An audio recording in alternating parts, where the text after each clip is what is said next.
पुंडलीकवरदा हरिविठ्ठल श्री ज्ञानदेव तुकाराम सद्गुरु समर्थ त्र्यंबकानंद महाराज की जय।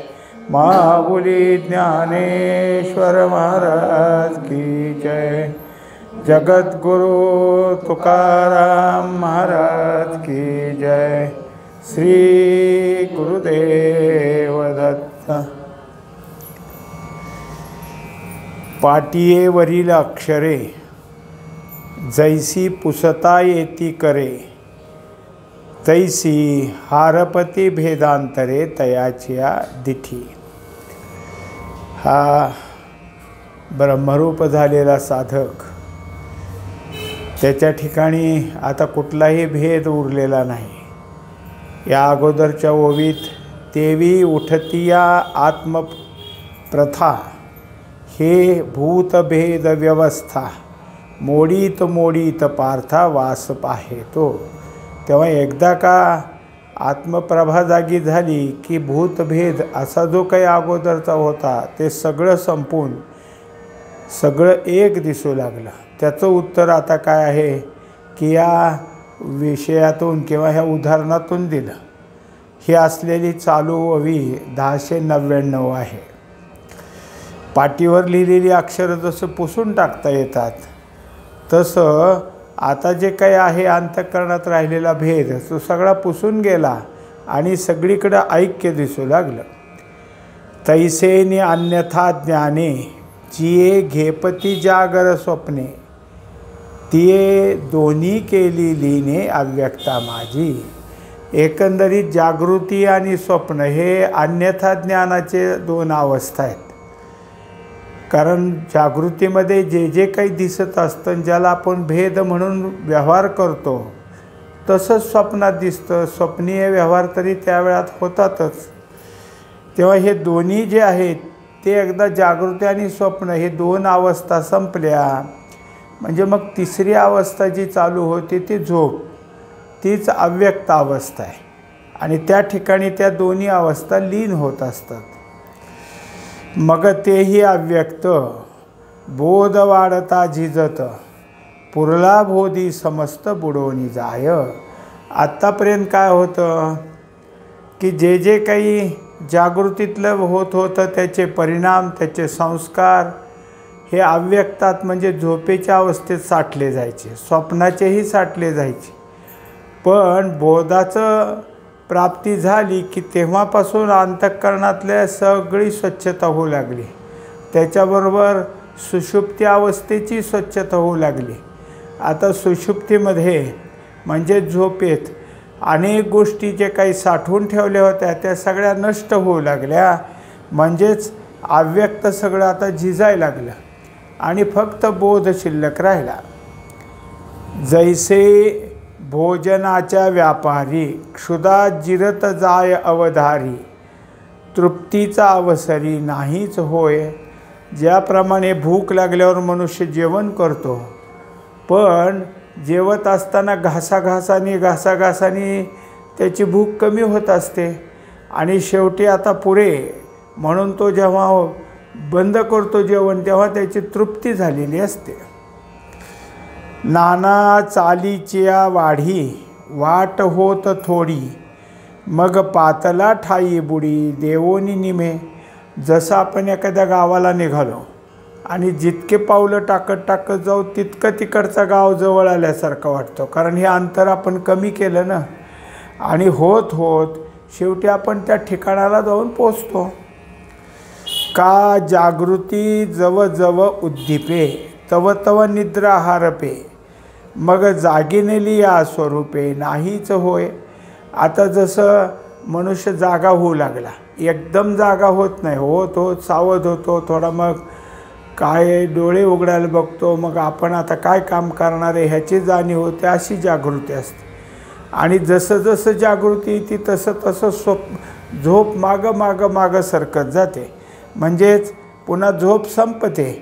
त्याप्रमाणे हा स्वस्वरूपाच्या ठिकाणी जागा झाला की दृश्य सगळं संपून तो स्वरूपाच्या ठिकाणी एकरूप होतो।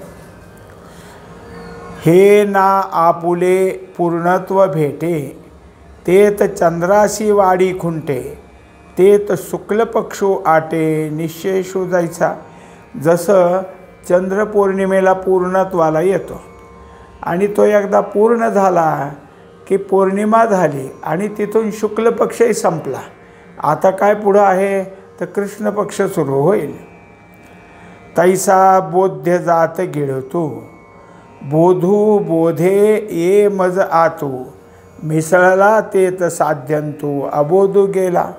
आत्तापर्यंत मला कळतं असं जे वाटत होतं ते खरोखर कळण्यानं त्या मला कळतं म्हणण्याला गिळून टाकलं आणि आता एकरूप झाला. त्यामुळं जो मला कळतं म्हणून काहीतरी सत्य मानत होता तो अबोध आता निघून गेला. तेव्हा कल्पांतीची वेळे, नदी सिंधूचे पेंडवळे, मोडोनी भरले जळे आब्रह्म जैसे. जसं कल्पांत झाला म्हणजे जे जे काही इकडची तिकडची पूर्व वाहिनी, पश्चिम वाहिनी, दक्षिणी, उत्तरी अशा ज्या काही नद्या असतील वाहत वाहत आलेल्या त्या सगळ्या त्या कल्पांताच्या पाण्यामध्ये एकरूप होतात. आता कुठेही काही नाही, सगळीकडे पाणी पाणीच झालं. नाना गेली या घटमट, आकाश ठाके एकवट, का जळोनी काष्टे काष्ट वन्हीच होय. तसंच आपण काय आहे, घट समोर घेतला की त्यातल्या आकाशाला घटाकाश म्हणतो, मठ समोर दिसला की त्यातला मठाकाश म्हणतो. घटही फुटून गेला आणि मठही पडून गेला. आता घटाकाश मठाकाश नाव उरलंच नाही. तसंच एकदा का लाकडं सगळी जळून गेली की निस्ता विस्त उरतो, लाकूडपणा तिथं उरत नाही. ना तरी लेणी याचे ठसे, आटोनी गेली या मुसे, नामरूप भेदे जैसे सांडीजे सोने. आता जे जे काही अलंकाराचे दागिने असतात ते अनेक प्रकारचे असतात. गळ्यातल्या काही माळा, हातातल्या बिलवर, पाटल्या, कानातलं, असं काही काही जिथले तिथं नावं असतात. पण सगळंच आटवून टाकलं. जे जे काही सोन्याचे अलंकार होते ते एकत्र टाकले, सगळ्या सोनं पाणी करून टाकलं. आता अलंकार दाखवायला नावं काही उरली नाहीत. हेही असो चैलिया, ते स्वप्न नाही आज झालिया, मग आपणच आपण या उरी जय जैसे. तसं स्वप्नामध्ये अनेक दिसत असतं, पण जागा झाला ते अनेक दिसणं गेलं आणि मीच आहे हेही त्या ठिकाणी जागं झालं. तैसा मी एक वाचोनी काही, तयाही सकट नाही, हे चौथी भक्ती पाही माझी तोल आहे. एकंदरीत माझ्याशिवाय दुसरं काही उरलं नाही. एक ब्रह्मरूप असा मीच आहे, हे सगळं ब्रह्म एकच आहे असं जेव्हा त्याच्या ठिकाणी तयार होतं तेव्हा त्याच्या खरी भक्तीची सुरुवात झाली. आता चौथी भक्ती त्याची आहे की सगळं सगळं काय आहे एकरूप झालेलं आहे. आता त्याच्या ठिकाणी दुजं काही राहिलं नाही.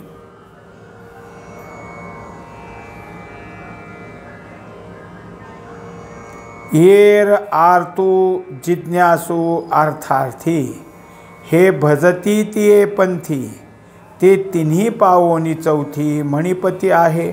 आता भक्तीचे प्रकार मागं 7व्या अध्यायात झालते. आर्थ, जिज्ञासू, अर्थार्थी आणि चौथी भक्ती पुन्हा ज्ञानिया, हे सगळं त्याच वेळेस सांगून झालतं. एरवी तिजी ना चौथी, हे पहिली ना सरती, पै माझी सहज स्थिती भक्ती नाव. तेव्हा जो माझ्या ठिकाणी सहज स्थितीने येऊन मिळालेला आहे त्याला पहिली भक्ती काय, चौथी भक्ती काय किंवा पहिली दुसरी तिसरी हे सुद्धा नावं उरत नाहीत. जे नेणणे माझे प्रकाशोनी, अन्यथात्वे माते दावोनी, सर्वही सर्वी भजोनी बुजावित तसे. तेव्हा आता नेणं गेलं म्हणजे मला कळत नाही हे संपलं आणि तो कळण्याचा जो प्रकाश आहे त्या प्रकाशानं आता हे अन्यथा म्हणजे दुसरं काही काही दिसत होतं ते संपून टाकलं. कारण हा ज्ञान प्रकाश आहे त्याच्यापुढं अज्ञान कशाला राहतं? हे सगळं झाल्यानंतर आता फक्त मी सर्व आहे असं कळून येतं. तो जेथ जैसे पाहो बैसे, तया तेथ तैसेचे असे, हे उजियेडे का दिसे अखंडे जेणे. आता जसं मनुष्याला काय होतं की हे काय आहे असं कधी होतं तर अंधार असल्यावर लवकर लक्षात येत नाही नाही काय आहे, पण उजेड असल्यावर हे काय आहे ते लगेच कळतं. तसं आता हे सगळंच ब्रह्म हे लगेच कळू लागलं. आता त्याला पुन्हा ज्ञान जवळ घ्या मग बघा असं काही उरलं नाही. स्वप्नाचे दिसणे न दिसणे, जैसे आपलेचे असलेपणे, विश्वीचे आहे नाही जेणे प्रकाशे तैसे. तेव्हा स्वप्नाच्या ठिकाणी काही दिसलं आणि काही नाही दिसलं असं जरी झालं तरी आपलं जे पाहणं आहे ते जागेलाच असतं का नाही. पाहण्याने हे आहे आणि हे नाही असं दाखवलं खरं. तसं हे सगळं विश्व दाखवणारा जो आतला प्रकाश आहे तो आहे तोच आहे. ऐसा हा सहज माझा, प्रकाशो जो कपिध्वजा, तो भक्ती या ओझा बोली जेगा. तेव्हा जी सहजता आहे परमात्म्याच्या ज्ञानाची, जी सहजता आहे त्यालाच प्रकाश म्हटलं. आणि जिथं प्रकाश सुरू होतो त्या ठिकाणी काय असतं तर भक्ती चालू होते. आता ही भक्ती कशी तर ज्ञानोत्तर भक्ती. ज्ञानप्राप्तीनंतर भक्ती एकदा झाली की मग त्या ठिकाणी सगळं जर काही असेल तर भक्तीनं सगळं एकच आहे असं दिसून येतं. म्हणून आरताच्या ठाई, हे आरती होऊनी पाही, अपेक्षणीय जे काही ते मीच केला. तेव्हा आता आर्तभक्त काय होता तर काहीतरी अपेक्षा करून होता. मग कशाची अपेक्षा करायचा? भगवंताचीच, भगवंताच्या भेटीची अपेक्षा करायचा. ती भेट त्याच्या ठिकाणी झाली म्हणजे तो एक रूप होईल. पण भेटी कोणाची भेटी घ्यावी वाटते त्याला? भगवंताचीच. मग तो जेव्हा त्या भेटीसाठी तळमळत असतो तेव्हासुद्धा भगवंतच समोर त्याला असतो. जिज्ञासू पुढा विरेशा, हेची होऊनी जिज्ञासा, मी का जिज्ञासू ऐसा. दाविला आता जो काही जिज्ञासू नावाचा भक्त आहे त्याला ज्ञानानं मला शोधायचं आहे आणि मी कसा आहे ह्याची जिज्ञासा आहे त्याला. मग जिज्ञासू भक्तीने माझ्याकडंच तोंड केलं, आर्तभक्तांनी भेटायचं म्हणून माझ्याकडं तोंड केलं, जिज्ञासूनी मला समजून घ्यायचं आहे म्हणून ज्ञानाने माझ्याकडंच तोंड केलं. तेव्हा ह्या दोन्ही भक्ती माझ्याकडे येणारच आहेत. हेची होऊनी अर्थना, मीची माझा अर्थी अर्जुना, करुणी अर्थाभिधाना आणि माते. आणि आता दुसरी आहे अर्थार्थी भक्ती. त्याच्यात काय असतं तर मला पाहिजे, मला हे असावं, मला ते असावं. आर्त जिज्ञासू एवढा परिपक्व झाला आहे ज्ञानानं भगवंताला जाणण्याची इतकी त्याची तयारी, तो अवांतर गोष्टी कशाला मागेल? धन द्रव्य बाकीच्या ते काही नाही. मग काय असतं तर भगवंताला पाहण्याकरता, भगवंताला जाणण्याकरता, भगवंताचं नाम घेण्याकरता मला सगळ्या गोष्टी माझ्या साधनेत दे, हे मागून घेणं हे अर्थार्थी भक्ती आहे. एवं घेवोनी अज्ञानाते, माझी भक्ती जे हे वर्ते, ते दावी मज दृष्ट याते दृश्य करुनी. एकंदरीत काय आहे ह्या तिन्ही भक्ती, आर्थ काय, अर्थार्थिक, जिज्ञासू काय, अर्थ, हे अज्ञानाच्या पोटातल्याच आहेत. कारण मी सगळ्याच्या जवळच आहे, माझ्यापेक्षा जवळ दुसरं काही नाही. तरी हे मला भेट द्यावा म्हणतो, दुसरा मला शोधतो, तिसरा मला जमा करायचा प्रयत्न करतो. म्हणजेच काय झालं, हे अज्ञान आहे. आणि अज्ञानाच्या द्वारा ह्या सगळ्या गोष्टी जात असल्या तर जशी जशी भक्ती वाढत जाईल तसा तसा हा भक्त द्रष्टेपणानं दृश्याकडे पाहायला लागलं की दृश्य मीच आहे हे त्याला कळायला लागेल. येथे मुखची दिसे मुखे, या बोला काही न चुके, परी दुजे पण हे लटिके आरसा करी. तेव्हा एकंदरीत आपलं मुख बघायचं असलं म्हणजे आरसा घ्यावा लागतो. आरशात प्रतिबिंब दिसलं की आपल्या मुखाचं ते निसंशय असतं. पण ते खोटं आहे. प्रतिबिंब खरं आहे का खोटं आहे, पण त्याच्यासाठी आरसा घ्यावा लागला ना. म्हणजे आरशानंच आपल्याला हे काय आहे प्रतिबिंब आहे याचं आपल्याला काय करून दिलं, कळवून दिलं. दिठी चंद्रेची घे साचे, परी एतुले हे तिमिराचे, जे एकचे असे तयाचे दोन्ही दावी. आता जेव्हा आपली दृष्टी चांगली असते तेव्हा आकाशातला चंद्र आपल्याला दिसतो. आता दृष्टीतच दोष झाला, कोणी तिरळ आहे कोणी काही आहे, त्याला दोन चंद्र दिसायला लागले. चंद्र एकच आहे की, पण त्याच्या दृष्टीदोषानं चंद्राचे त्याला अनेक पण दिसल किंवा दोन दिसल. तैसा सर्वत्र मी चिमिया, घेपतसे भक्ती या, परी दृश्यत्व हे वाया अज्ञान वसे. तेव्हा एकंदरीत जे दृश्य म्हणून समोर आहे ते मीच आहे, पण त्या दृश्याला दुसरं काहीतरी पाहता पाहता आता ते दृश्य अमुक नावाचं आहे असं जे समजत होता तेच खरं अज्ञान आहे. त्या अज्ञानानं त्याच्या ठिकाणी अनेकपणा आहे असं जे जागं होत होतं ते अज्ञान आता ब्रह्मस्वरूप झाल्यानंतर अज्ञान नाहीसं झालेलं आहे. ते अज्ञान आता फिटले, माझे दृष्टत्व मज भेटले, निजबिंबी एकवटले प्रतिबिंब जैसे. आता ह्या अज्ञानानं काय झालं तर दृश्य नाही राहिलं, द्रष्टाच झाला. जे जो काय होत होतं की द्रष्टा दृश्य आणि दर्शन ही ती त्रिपुटी होती. त्याच्यात द्रष्टा आणि दर्शन दृश्य एक झालं तर दर्शन कुठं राहिलं. दोन्ही जसा आरसा बागचा बागता तोंडाला चिटकवला मग प्रतिबिंबन बिंब एकच झालं, तसं ह्याच्या ठिकाणी एकवटले, निजबिंबी एकवटले प्रतिबिंब. ते जसं ऐक्य झालं तसं अज्ञान नाहीसं झालं. दृश्यपणा द्रष्टेपणातच एक रूप झाला आणि मीच एक द्रष्टा आहे, मीच एक पाहणार आहे. दिसतं ते संपूर्ण ब्रह्म आहे आणि मग मी पाहणारा कोण आहे तर मी पाहणारा आहे ब्रह्मच आहे. एका जनार्दनी एकपणे उभा, चैतन्याची शोभा शोभत असे. हीच सगळी चैतन्य शोभा आहे असं वाटतं, पण इथं तर दाखवलं ते चैतन्यच सगळीकडे दिसू लागलं. पै जेव्हाही असे किडाळ, तेव्हाही सोनेची अढळ, परी ते गेलिया केवळ उरे जैसे.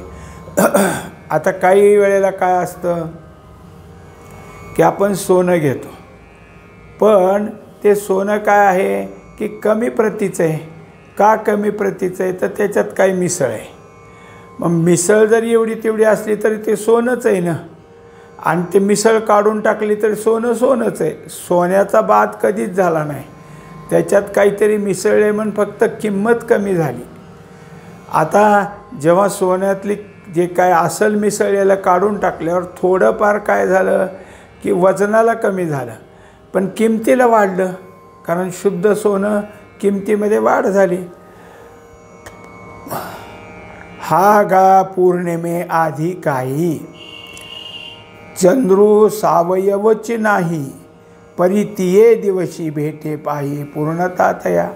तेव्हा आता जोपर्यंत पौर्णिमा येत नाही तोपर्यंत चंद्राच्या कला दिसतात. मग बाकीचं कुठे गेलं, त्याची हे कलारूपी अवयव कुठे गेले, हे तिथंच असतात पण आपल्या दृष्टीला दिसत नव्हते. आणि पौर्णिमे दिवशी पूर्ण चंद्र दिसायला लागला, म्हणजे त्या सगळ्या कला त्या चंद्राच्या ठिकाणीच येऊन लोप पावलेले आहेत.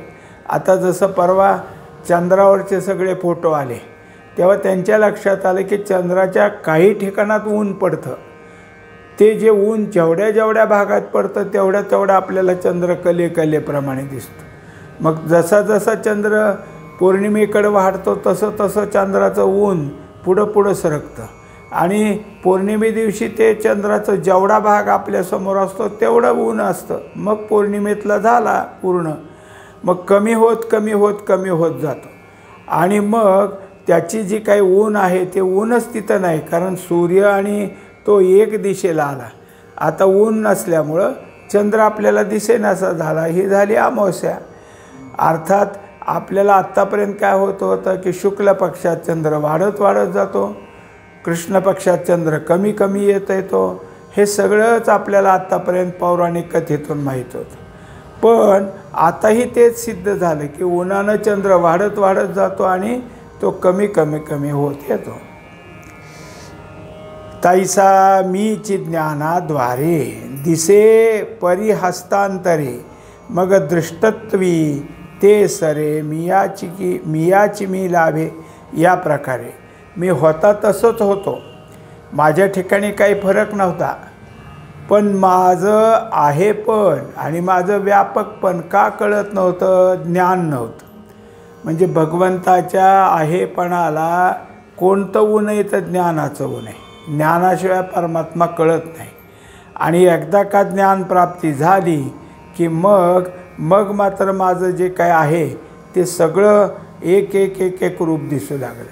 आता ते जे काही भेद होते, अनेक प्राणी अनेक जीव जंतू जे काही सगळं जे होतं ते सगळं एक ठिकाणी हस्तांतर झालं.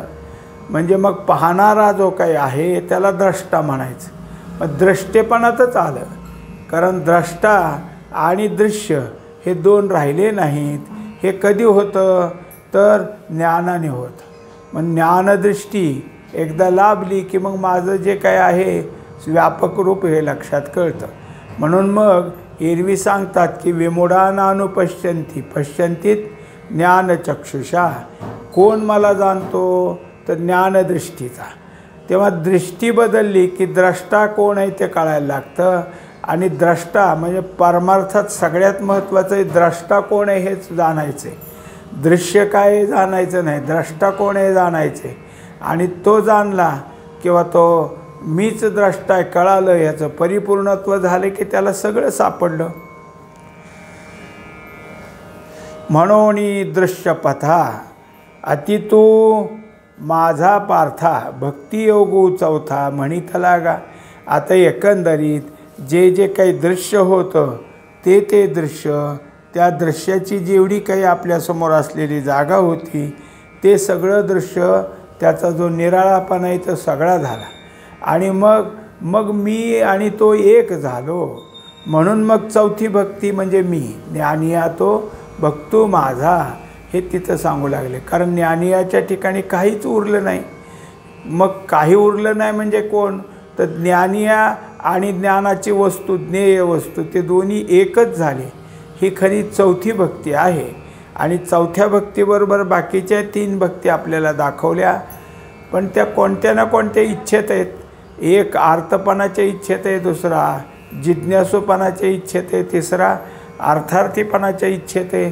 आणि इथं काही इच्छा करायचं कारणच नाही, कारण स्वस्वरूप जे आपले त्या स्वस्वरूपाच्या ठिकाणी तो आता एकरूप झाल्यामुळं आपणच आपल्याला मिळालं. आता कशाची इच्छा करायची? म्हणून मग काही नाही. गुंतलो होतो अर्जुनपणे, तो मुक्त झालो तुझेपणे. आता बोलणे सांगणे काही नाही. म्हणजे आता सगळं माझं स्वरूप एक झालं. आता सांगणं नाही बोलणं नाही, दोन्ही ऐक्याच्या ठिकाणी आलं. म्हणजे तो सुखाच्या ठिकाणी स्थिर झालेला आहे. ही स्थिरता कुठं प्राप्त होते तर भक्तीच्या ठिकाणी प्राप्त होते. म्हणून भक्तीत सुख आहे. आणि ज्या परमात्म्याचं सुख अनुभवायला मिळतं तर त्या परमात्म्याचं प्रेम आहे. म्हणून भक्ती ही प्रेम आणि सुख या दोन्हींनी भरलेली असते.